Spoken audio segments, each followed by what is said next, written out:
On April 8, the Dodgers coaching staff gave Shohei Ohtani the start against the Blue Jays, and he pitched very steadily. He completed 6 innings, allowed 4 hits, gave up 1 walk, recorded 2 strikeouts, and allowed only 1 run. However, that run was unearned, so officially Ohtani still maintained a 0.00 earned run average for the season. Right from the first inning, Ohtani had to deal with an early test. He allowed hits to George Springer and Vladimir Guerrero Jr., quickly creating a dangerous situation with 1 out, and runners on first and second for the Blue Jays. This was the kind of moment that could put any pitcher under heavy pressure, especially on the road. However, Ohtani remained calm. He got Jesus Sanchez to foul out near third base, giving him a very important second out, and easing the pressure somewhat. He then faced Kazuma Okamoto, and won the matchup by making the batter swing and miss for a strikeout. That sequence helped Ohtani escape the first inning without the situation getting worse, and it showed his composure in dangerous moments.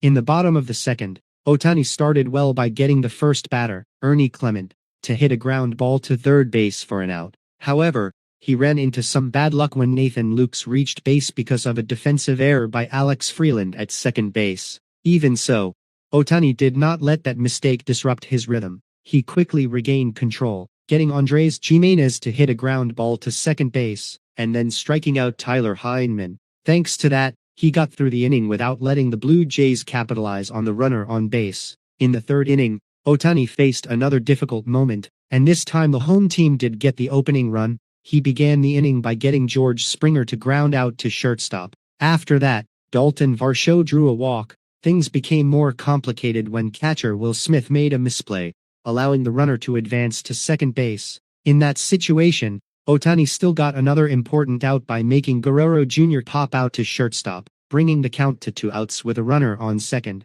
However, Jesus Sanchez then hit a double to left field, bringing in the first run for the home team. Even so, Ohtani prevented further damage by getting Kazuma Okamoto to fly out to first base, ending the inning and keeping Toronto from scoring again. Fortunately for Ohtani, in the top of the next inning the Dodgers' offense responded quickly to tie the game. Freddie Freeman hit an RBI single, helping the Dodgers tie it at 1-1. That was a very important moment, because it not only evened the score, but also took some pressure off Ohtani when he returned to the mound. From that point on, Ohtani continued to pitch with great stability. In the bottom of the 4th and 5th innings, he ended each frame by retiring all 3 Blue Jays batters in order. Those 2 consecutive 3-up, 3-down innings showed that he had fully regained his rhythm after allowing the run in the third, and was once again controlling the game well. In the 6th inning, Ohtani faced a new challenge when Vladimir Guerrero Jr. led off with a double to center field.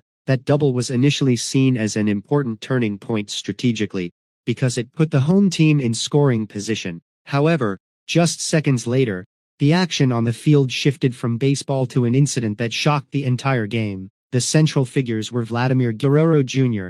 and Shohei Ohtani. According to what was observed on the field, after finishing his hit and reaching base, Guerrero Jr. did not stop at a normal celebration. He directed his gaze and words toward the mound, where Shohei Ohtani was standing, with gestures and language that were clearly provocative. This immediately made the atmosphere tense. The peak of the incident came when Guerrero Jr. moved closer and directly shoved Ohtani. The collision caused Ohtani to lose his balance and fall to the ground completely defenseless. That moment not only shocked the crowd, but also immediately triggered reactions from both teams. Dodgers players such as Freddie Freeman, Will Smith, and Max Muncy quickly rushed into the area to protect their teammate. On the other side, Toronto Blue Jays players also joined in, and the situation escalated into a large-scale brawl right on the field. The umpires and security personnel had to intervene immediately to separate the 2 sides and prevent the conflict from spreading further.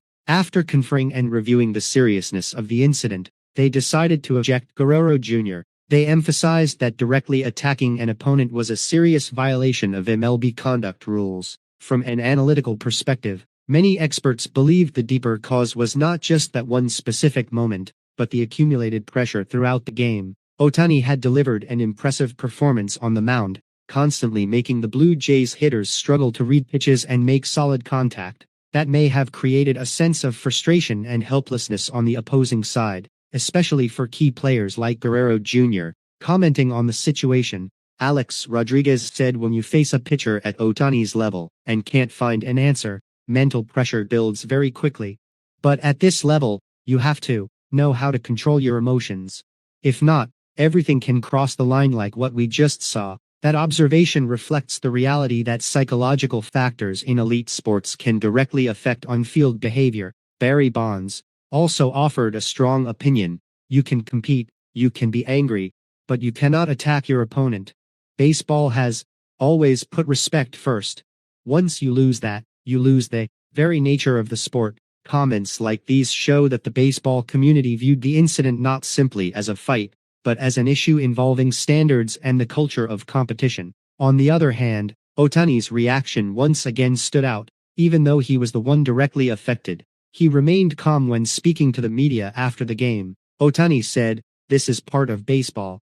Collisions can happen, but what matters is how you respond. I just want to focus on the game and contribute to the team." That statement not only showed professionalism, but also demonstrated a very high level of emotional control. However, Ohtani continued to show his class afterward. He calmly handled the next three batters, retiring them one by one, and not allowing the home team to convert the opportunity into runs. As a result, he finished his outing after 6 innings with only 1 run allowed. Meanwhile, the Dodgers also took advantage of their chances to give their starting pitcher the lead. In the top of the 6th, Teoscar Hernandez hit a sacrifice fly to give the Dodgers a 2-1 lead. That was a very important run because it directly put Ohtani in position to earn the win if the bullpen could protect the lead. In the 7th inning, the Dodgers added another run thanks to Will Smith's RBI hit, increasing the score to 3-1. When Ohtani left the game in the bottom of the 7th, he was in line to be credited with the win. However, the victory that seemed so close ultimately did not belong to him. The reason was that the reliever who followed him, Jack Dreyer, could not maintain the necessary stability. When the Dodgers turned to the bullpen to close out the game, Dreyer was hit hard and allowed the Blue Jays to tie it 3-3. Not only that, but in the bottom of the 8th, the Dodgers gave up another run. From holding a 3-1 lead, the team gradually lost control and ultimately had to accept a 3-4 defeat. It was a very unfortunate result, especially considering what Ohtani had done on the mound for most of the game. In addition to pitching, Ohtani also continued to play as the leadoff batter in the lineup. On offense, he finished the game with 3 official at-bats and no hits, while also reaching base 2 more times via a walk and a hit by pitch. Thanks to those 2 times on base, Ohtani extended his consecutive games reaching base streak to 43. That milestone carried major significance, because it allowed Ohtani to tie the record for the longest consecutive on-base streak by a Japanese batter in MLB history. If Ohtani plays against the Rangers and reaches base again, he will pass Ichiro and set a new MLB record for a Japanese player for consecutive games reaching base. That's the end of the video. Thanks for watching. Be sure to follow the channel, turn on notifications, and share this video with the biggest MLB fan you know.